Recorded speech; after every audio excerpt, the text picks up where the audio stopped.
The massive ship appeared at the edge of Earth's solar system without warning. It was bigger than anything humans had ever built, gleaming white and gold like a floating palace among the stars. The vessel's hull curved in impossible ways that hurt to look at, as if it existed in more dimensions than the human eye could see.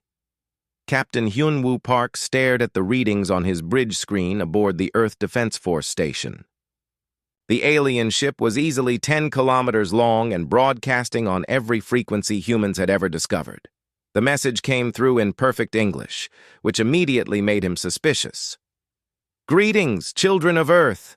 The voice was smooth and musical, like honey mixed with wind chimes.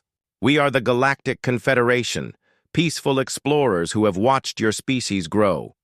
We come in friendship to welcome you into our great alliance of worlds." Lieutenant So-Young Kim looked up from her console, her face pale. "Captain, I'm reading something strange in their transmission patterns. The audio has subliminal frequencies embedded in it. It's trying to make us feel calm and trusting." Hyunwoo's jaw tightened. In his 20 years of military service, he had learned that anyone who tried to manipulate your emotions from the start was not to be trusted. "Cut the audio feed. Send a response that will communicate through text only."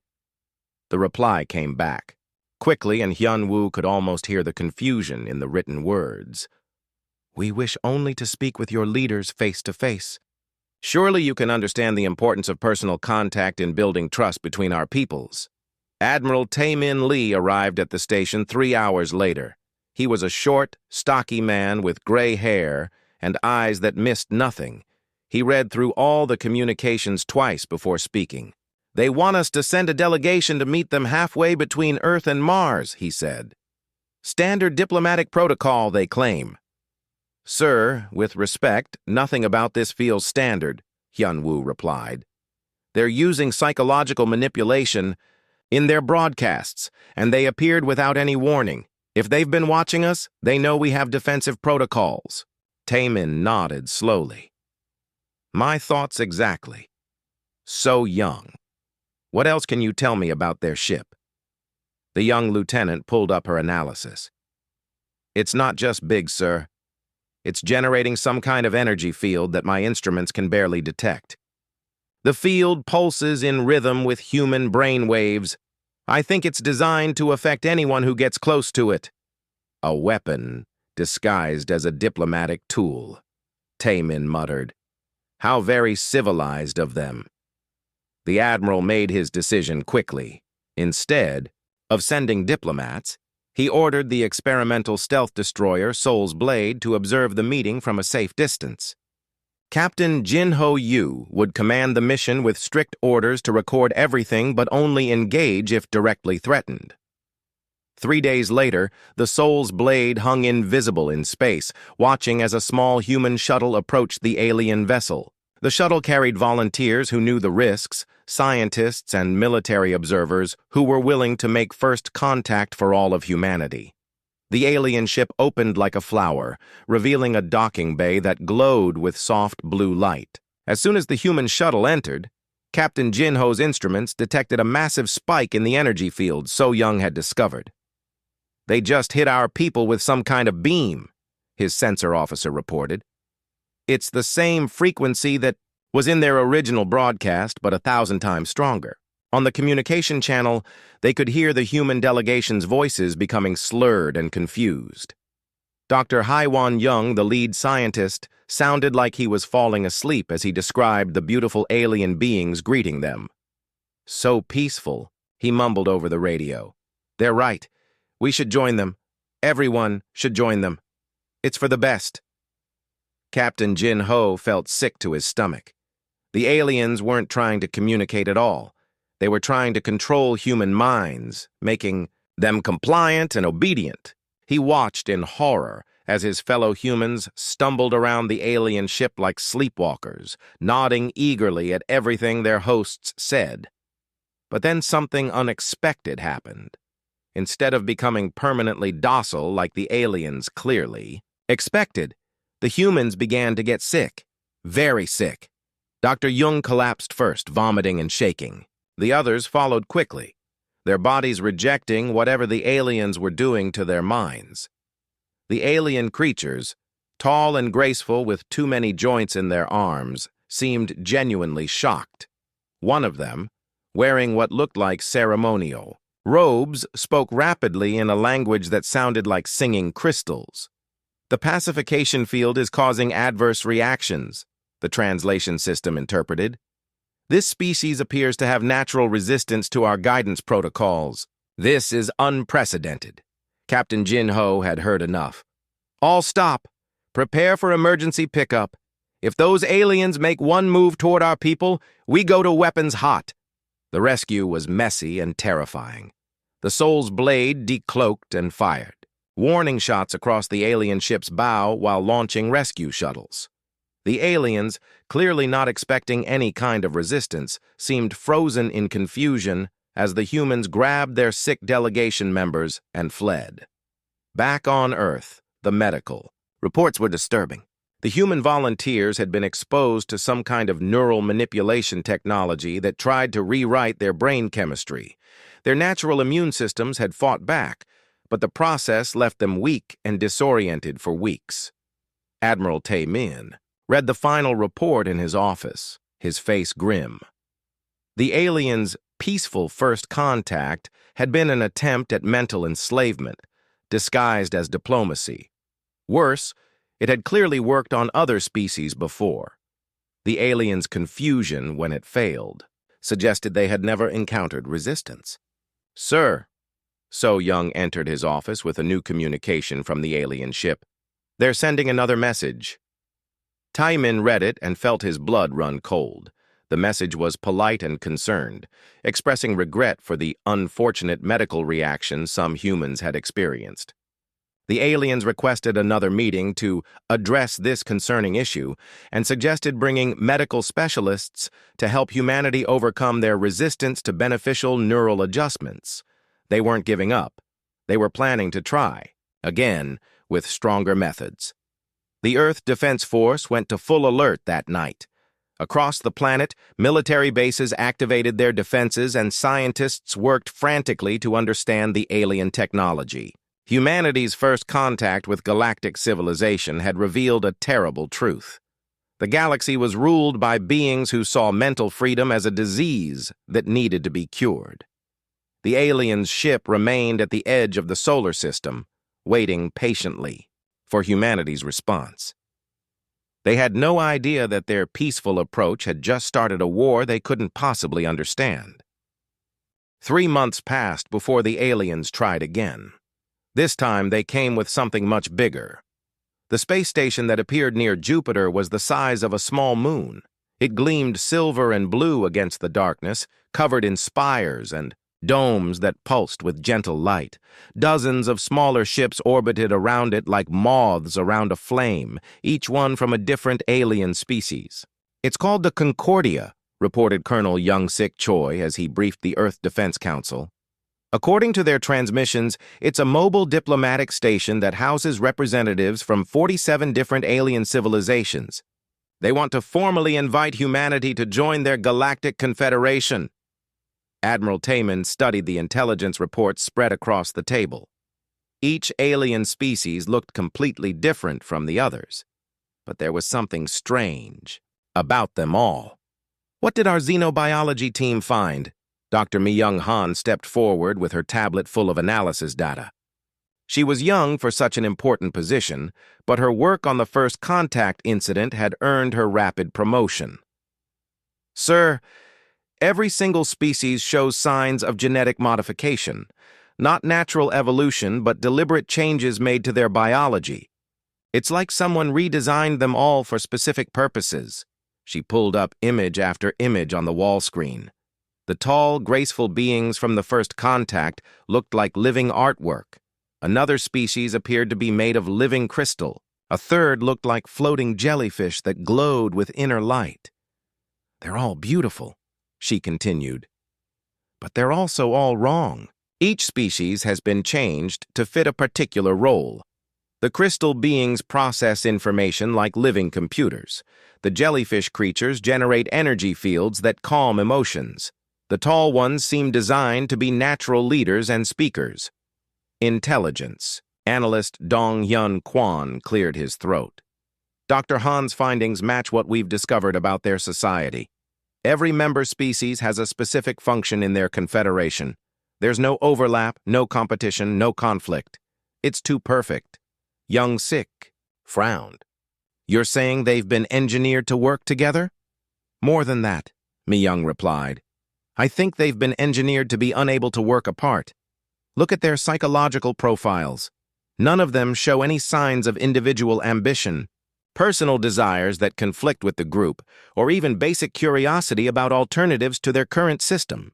They're happy, peaceful, and completely incapable of independent thought. The room fell silent as the implications sank in. This wasn't just genetic modification. It was the complete elimination of free will, packaged as galactic harmony. A week later, young Sik led humanity's response team to the Concordia station. He brought Dr. Mi-young Han and analyst Dong-Hyun Kwon, along with a full military escort. Unlike the previous meeting, this time Earth was prepared for mental manipulation. Attempts. The alien station was even more impressive up close. The docking bay that received their shuttle was enormous, with walls that seemed to be made of flowing water, but felt solid to the touch. Alien beings moved through the space with perfect coordination, each one knowing exactly where to go and what to do without any apparent communication. High Mediator Creason greeted the human delegation personally. He was one of the tall beings from the first contact, but his robes were even more elaborate, and his voice carried an authority that seemed to resonate in the bones of anyone who heard it. "Welcome, children of Earth," he said with a smile that showed too many teeth. "We are honored that you have come to learn about our great alliance. Together, we have brought peace to the galaxy for 50,000 years. Young Sik kept his expression neutral. "We're interested in learning about your confederation, but we have some questions about your methods."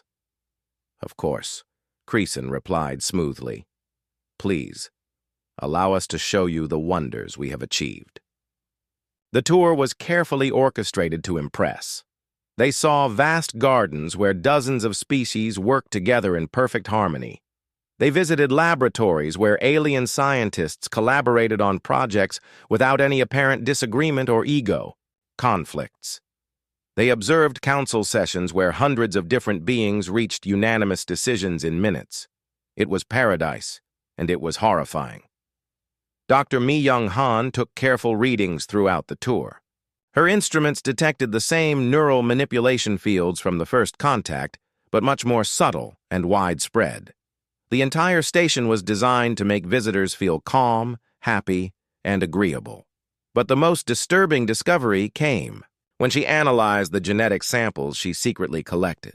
Every single alien being on the station had been modified at the cellular level to produce specific brain chemicals. They weren't choosing to be peaceful and cooperative. They were biologically incapable of being anything else. During the formal presentation, Creason showed holographic displays of countless worlds where different species lived in perfect harmony.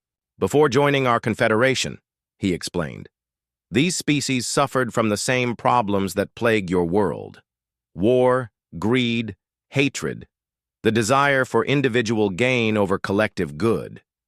We helped them overcome these primitive impulses." "How exactly did you help them?" Mi-young asked innocently. "Through guidance and biological optimization," another alien replied. This one looked like a walking tree with crystal fruit hanging from its branches. "We removed the genetic flaws that caused aggression and selfishness. We enhanced their capacity for cooperation and peaceful thoughts. We gave them the gift of true contentment." Dong-Hyun leaned forward. "And what happened to the members of those species who didn't want to be optimized?" The silence that followed was deafening. The aliens looked genuinely confused by the question, as if the concept of not wanting optimization was beyond their understanding. "There were no such individuals," Creason finally said. "Once a species sees the benefits of our guidance, they all choose to join willingly. All of them? Young Sik pressed. Every single individual across entire civilizations? Of course, the tree being replied. Why would anyone choose suffering over happiness? Conflict over peace? Individual struggle over collective harmony? Humans exchanged glances. These beings couldn't even conceive of someone refusing their offer because their own capacity for refusal had been removed from their minds. The meeting took a dark turn when Mi Young presented her findings to the alien delegation. She had expected them to be embarrassed or defensive about the evidence of mental control.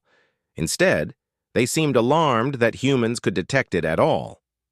Your species appears to have natural resistance to our optimization protocols, Creason said, his musical voice taking on an edge of concern. This is highly unusual and potentially dangerous. Dangerous to who? Young Sik demanded. To you, of course, another alien replied, this one resembling a floating sphere of living metal. Without proper guidance, your species will continue to suffer from the primitive emotions that cause war and hatred. You will destroy yourselves as so many others have done. What others?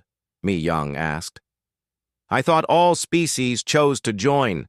Your confederation willingly. Again, that confused silence. The aliens seemed unable to process the contradiction in their own statements. The meeting ended abruptly when General Sung-Ho Jang, monitoring from Earth, intercepted alien communications that the delegation wasn't supposed to hear. The aliens were discussing whether humans were a defective species that needed immediate correction or a hostile mutation that required elimination.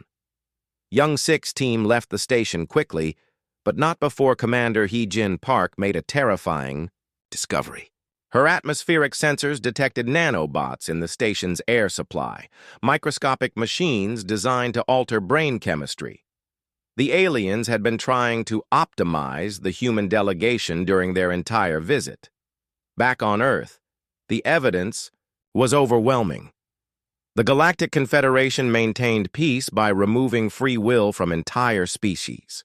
They weren't diplomats seeking alliance. They were slavers who had convinced themselves they were liberators. The aliens' final message arrived a day later.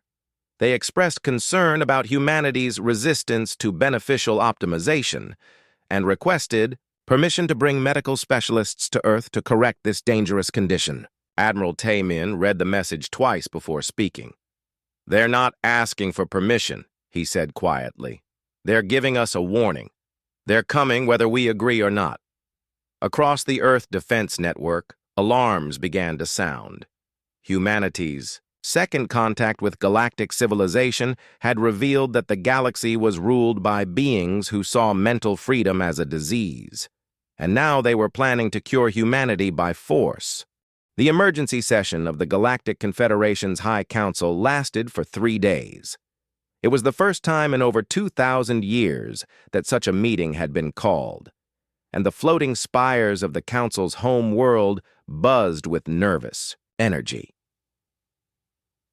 Supreme Coordinator Zexmar floated in the center of the Great Chamber, his crystalline body pulsing with agitated light patterns. Around him, representatives from hundreds of species sat in perfect circles, their faces showing the same expression of confused concern.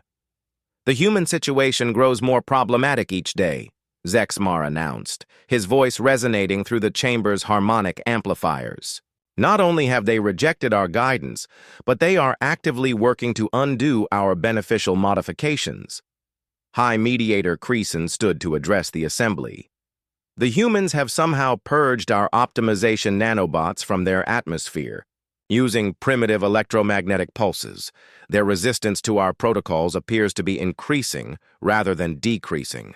A murmur of disbelief rippled through the chamber. Such a thing had never happened before in the Confederation's 50,000-year history. On Earth, Dr. Kyung-Min Oh worked frantically in his underground laboratory. The former physicist had become humanity's leading expert on alien technology, after reverse engineering the nanobots found in Earth's atmosphere. What he discovered horrified him. These aren't just mind control devices, he explained to the assembled Earth Defense Council. They're designed to rewrite the basic structure of human consciousness. Given enough time, they would have made us incapable of questioning authority, fighting back, or even wanting individual freedom. Admiral Tae-min studied the holographic display showing the nanobot's function. How long would it have taken? 3 generations, Kyung-min replied grimly. They would have changed our children's children into perfect slaves who thought they were happy. General Sung-ho Jang leaned forward. Can we reverse the process in other species? Theoretically, yes, Kyung-min said. But we'd need to get close, enough to their population centers to broadcast our disruption frequencies. And based on our intelligence, the aliens aren't going to let us anywhere near their worlds. That assumption proved wrong within days. Captain Jae-sung Kim led a small fleet of human ships to the edge of Council space, not to attack but to test their new technology. The ships were equipped with powerful transmitters broadcasting the electromagnetic frequencies that disrupted alien control systems. The effect was immediate and terrifying to the Confederation. On 3 outer colonies, member species began experiencing what their overseers called optimization failures. Aliens who had been perfectly content for generations suddenly started asking questions they had never thought to ask before. Why? Do we need permission to travel to other worlds? Asked a member of the crystalline Veltar species for the first time in 300 years. Who decided that our role is only to process information for others? Questioned a Zephyrian whose people had served as living computers for millennia. Council forces moved quickly to contain the contamination, but the damage was spreading faster than they could respond. More human ships appeared throughout Council. Space, each one broadcasting their liberation frequencies before disappearing into hyperspace. Supreme Coordinator Zexmar called another emergency session. The human contamination is spreading to our outer colonies. Several thousand individuals have begun showing signs of independence disorder. Our pacification teams are overwhelmed. The solution they proposed was both simple and monstrous. Admiral Theknos of the Council War Fleet presented the plan to the assembled representatives. We have prepared a purification fleet, he announced. 50 dreadnoughts armed with planet-killing weapons will eliminate the human homeworld and all contaminated colonies. The threat will be removed permanently. The vote was unanimous, as all council votes had been for thousands of years. None of the representatives possessed the mental capacity to disagree with their leadership, but humanity had prepared for this possibility. Director Sun Hee-yoon of Earth Intelligence had been monitoring council communications since the first contact. Her network of spy satellites and intercepted alien transmissions gave Earth advance warning of the coming attack. They're not just planning to destroy Earth, she reported to the Emergency War Council. They're planning to sterilize every human colony and any alien world that's been exposed to our contamination. We're looking at genocide on a galactic scale. Admiral Tae-min stood before the holographic display showing the incoming alien fleet. 50 massive warships moved toward human space with the slow, inevitable progress of a cosmic avalanche. How long do we have? He asked. 6 weeks until they reach Earth, Sun Hee replied. But they'll hit our outer colonies in 2 weeks. Then we don't have time for a conventional defense, Tae-min decided. We need to take the fight to them. The human response was unlike anything the Confederation had ever encountered. Instead of building defensive positions and waiting for the attack, human fleets began striking deep into Council territory, but they weren't targeting military installations or population centers. They were attacking the control systems that kept the Confederation's member species docile. Captain Jae-sung Kim led the most daring raid, taking his ships directly to the heart of a major Council world. The planet Harmony's Rest was home to 5 different alien species, all living in perfect cooperation under Council guidance. Broadcasting liberation frequencies in 3, 2, 1, his communications officer announced. The effect was immediate and chaotic. Across the planet's surface, millions of aliens suddenly experienced independent thought for the first time in generations. The carefully maintained social order collapsed in hours as different species began to remember their own cultures, their own desires, their own capacity for choice. The Veltar remembered that they had once been explorers, not just information processors. The Zephyrians recalled their ancient poetry and art, suppressed for centuries in favor of pure logical function. The harmony singers rediscovered their ability to sing their own songs instead of just the approved melodies that kept everyone calm. Council peacekeepers tried to restore order, but they faced something they had never encountered before: organized resistance. The newly awakened aliens didn't just rebel randomly. They fought back with purpose and coordination, helped by human military advisors who taught them tactics the pacified galaxy had forgotten. Within days, 3 major council worlds had declared independence.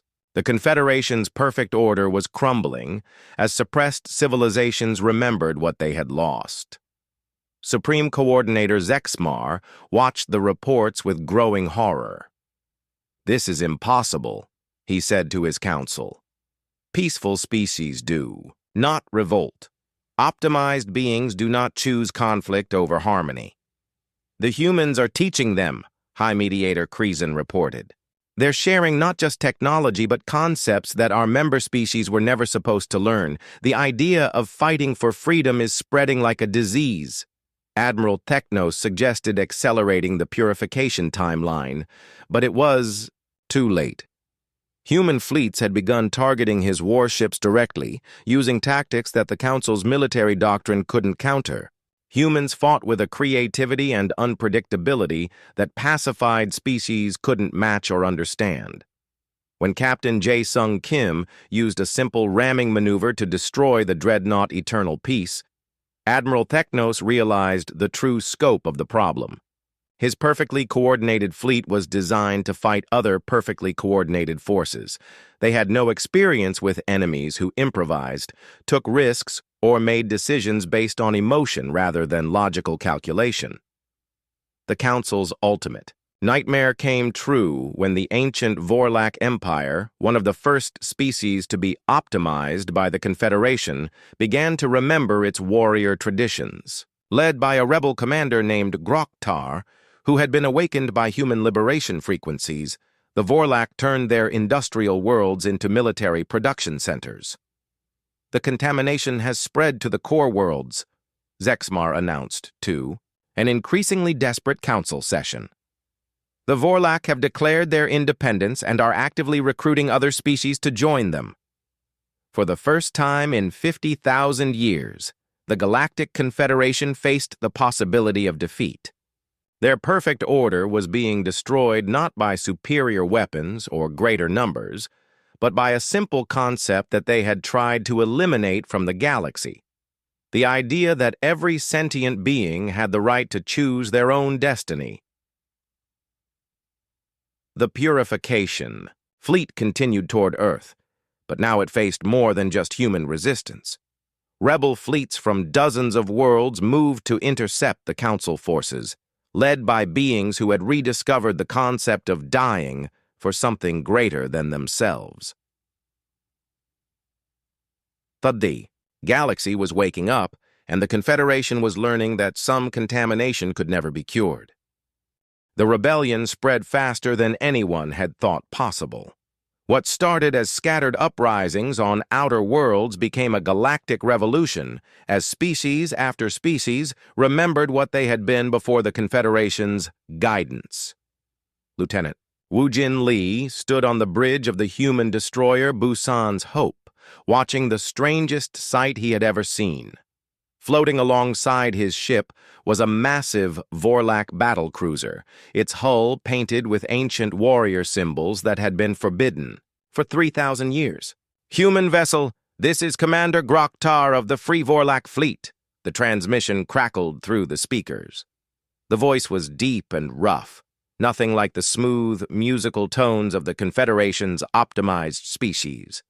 "Commander, this is Lieutenant Lee," Woojin replied. "We're honored to fight alongside you." "The honor is ours," Groktar responded. "Your people gave us back our souls. Now we will help you free the galaxy." The alliance between humans and liberated aliens grew, stronger each day. But it wasn't just about military cooperation. Human teachers worked with alien rebels to help them rediscover their forgotten cultures and traditions. On the planet Veltar Prime, former information processing drones learned to explore and create again. Dr. Mi-Young Han established training centers where Veltar citizens practiced making independent decisions for the first time in centuries. Choose what you want to learn, she told a group of newly awakened Veltar. Mathematics, art, music, engineering, anything that interests you. The crystal-skinned aliens stared at her in confusion. We do not understand. What we learn is determined by our function in society. Not anymore. Mi-Young smiled. Now you can choose your own function. You can choose your own path. It took weeks for the concept to sink in. But when it did, the results were amazing. Veltar, who had spent their lives as living computers, became artists, explorers, and inventors. They created things the galaxy had never seen before, driven by curiosity and personal passion instead of assigned duty. The Confederation's response was swift and brutal. Supreme Coordinator Zexmar ordered the recalibration of entire star systems. Massive orbital stations moved into position above rebel worlds, broadcasting powerful mind control signals designed to forcibly reset their populations to a peaceful state. But engineer Yun-Soo Park had been preparing for this. Leading a team of human saboteurs and alien rebels, she infiltrated the control station orbiting the Zephyrian homeworld. The station was enormous, a twisted spire of metal and crystal that pulsed with psychic energy. Remember, we need to destroy the primary transmitter, she told her team as they moved through the station's corridors. Without it, they can't maintain the control field. The team moved quickly through hallways lined with tanks containing floating brains connected to machines. These were the organic computers that generated the mind control signals, grown from volunteers who had given up their bodies to serve the Confederation.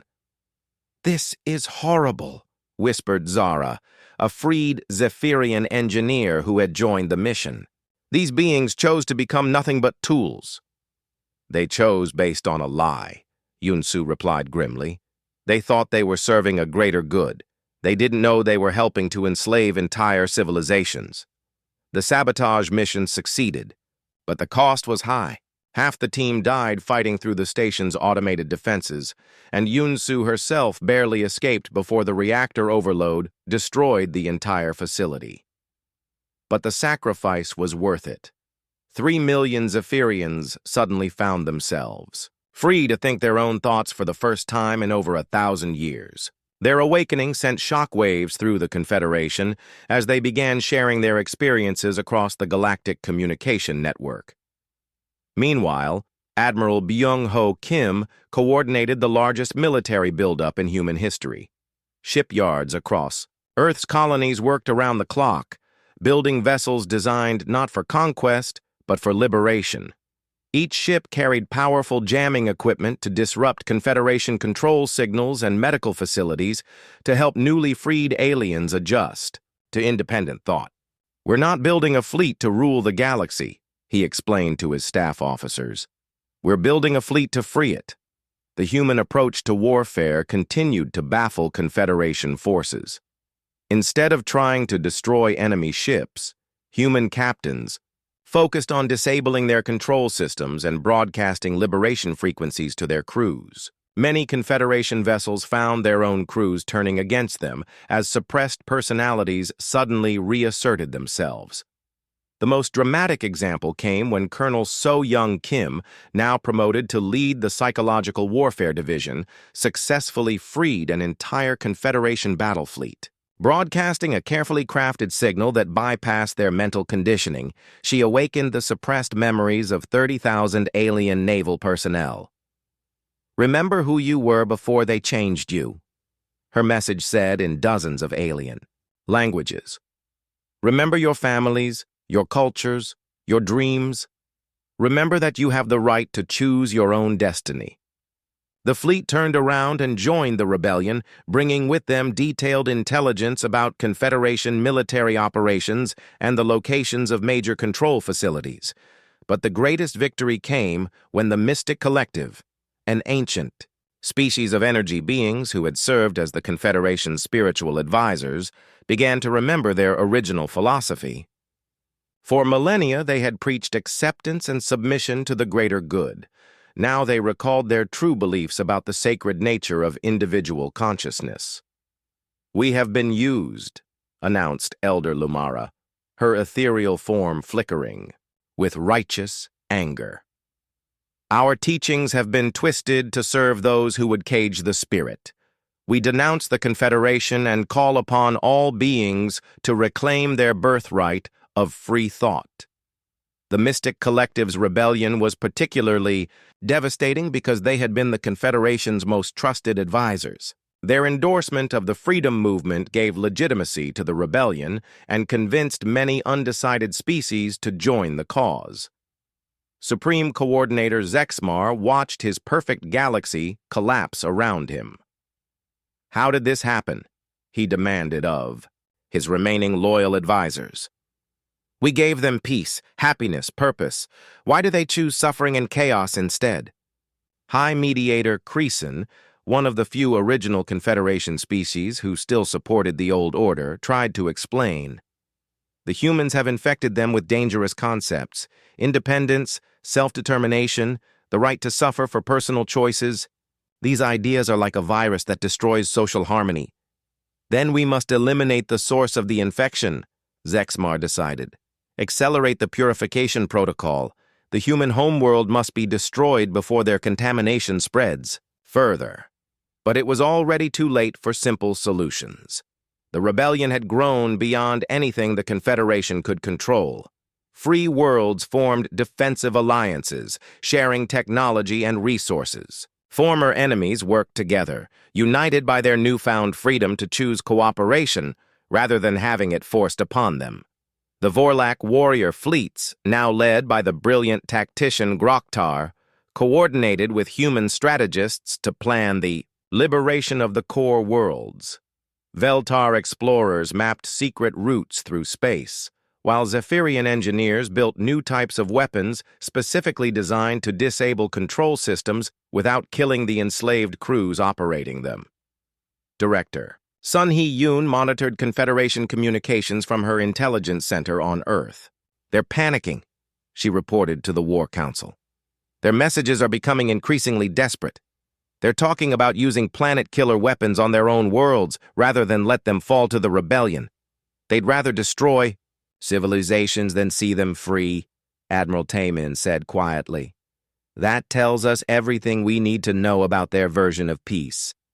The Confederation's purification fleet finally arrived at Earth's solar system, but they found it defended by more than just human ships.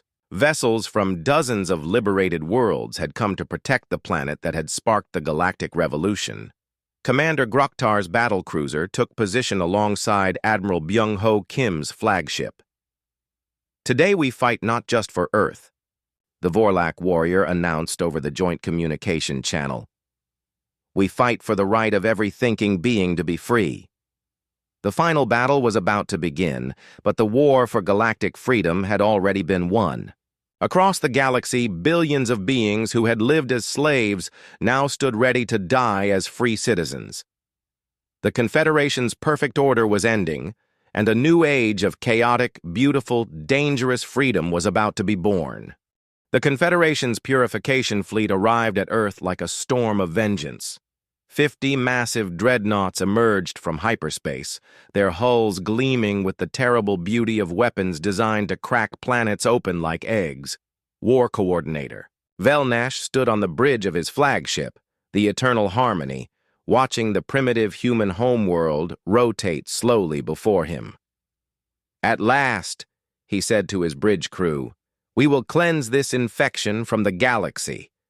But as his sensors swept the system, Velnash felt the first stirring of uncertainty. Earth was not defended by human ships alone.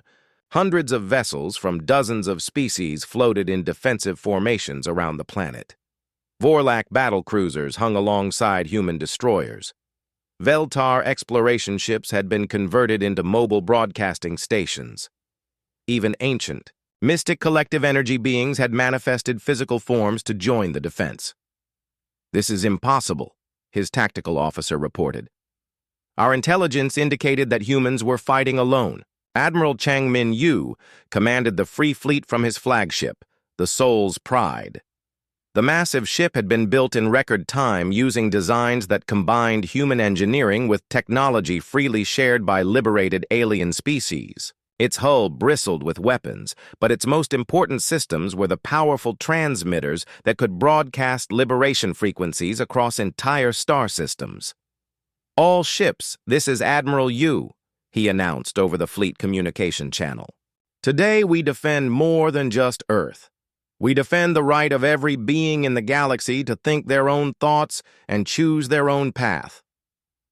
Commander Groktar's voice rumbled across the channel. "My warriors are ready, Human Admiral. The Vorlak have waited 3,000 years to fight for something that matters." Dr. Mi-Young Han, now serving as the fleet's chief science officer, made final preparations for the most important broadcast in galactic history.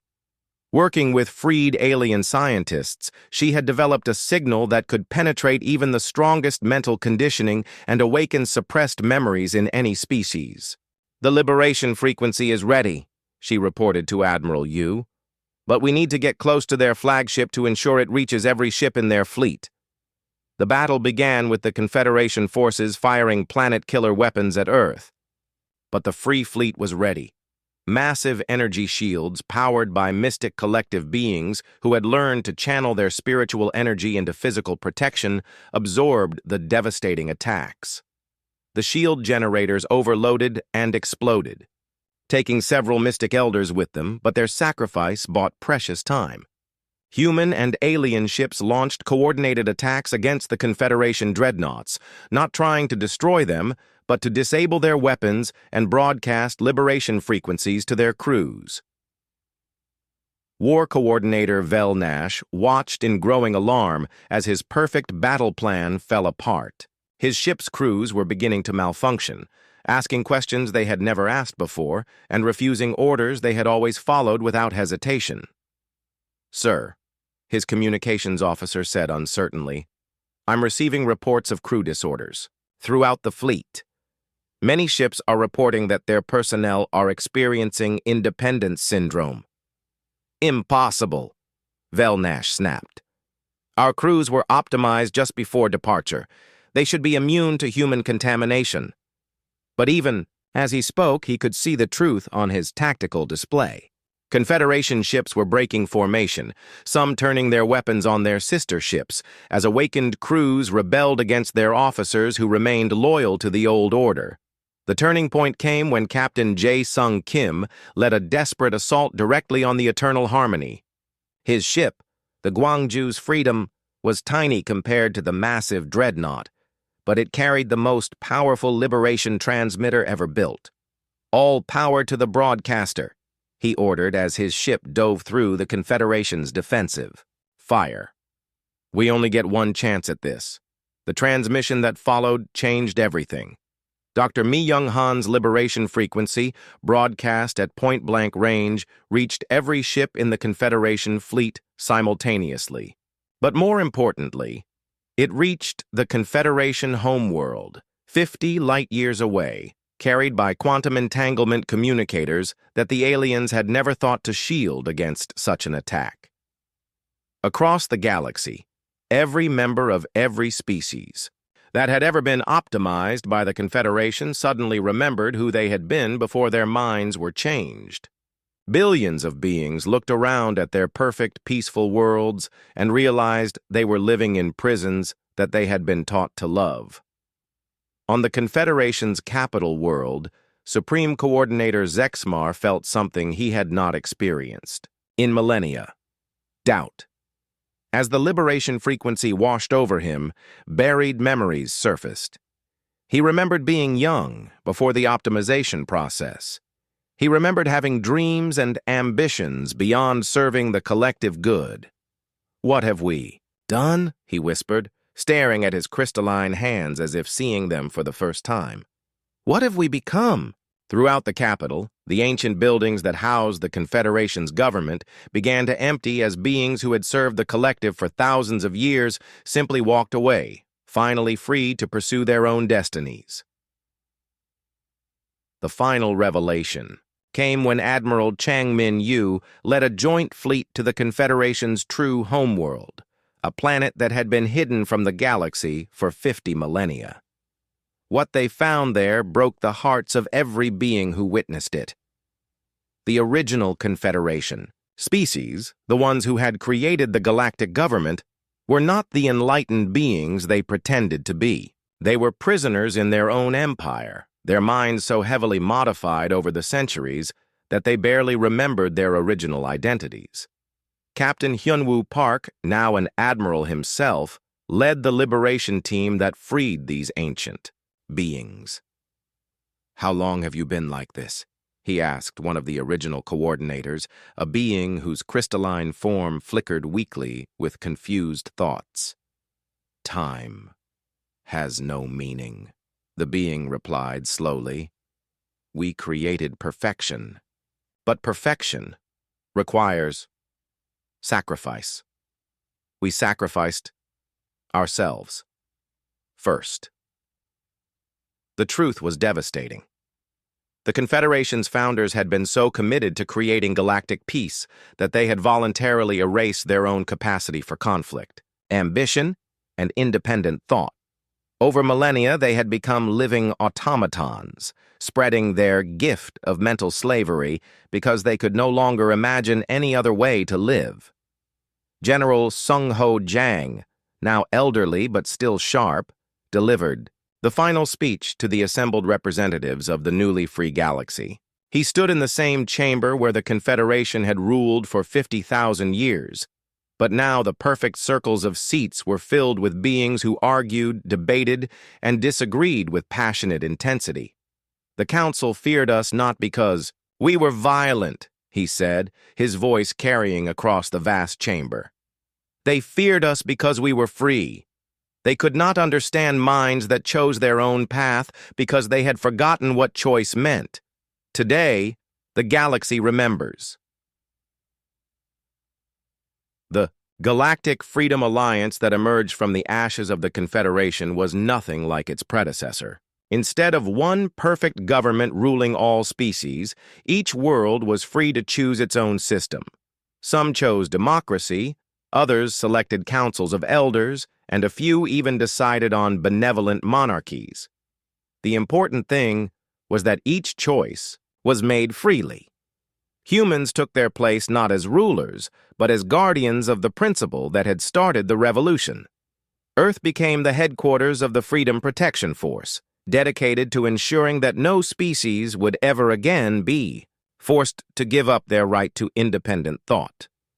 Trade flourished between worlds that could finally compete and cooperate on equal terms. Art and culture exploded as species rediscovered their unique identities.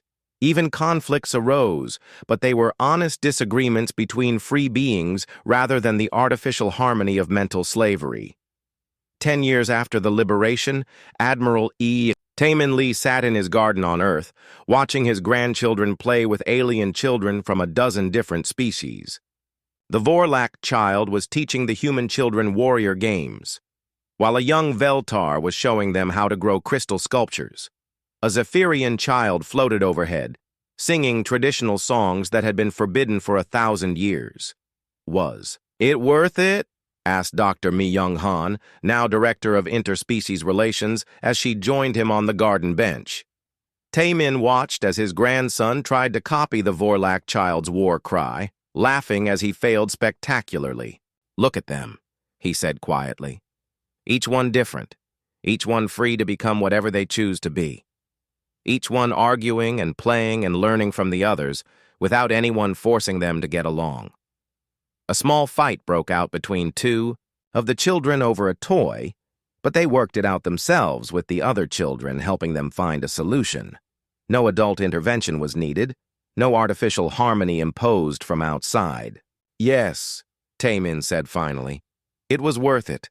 The galaxy is messier now, louder, more chaotic, but it's alive in a way it hasn't been for 50,000 years. Mi Young nodded, watching as a freed mystic elder helped the children build a fort out of crystallized energy. The council was right about one thing, she said.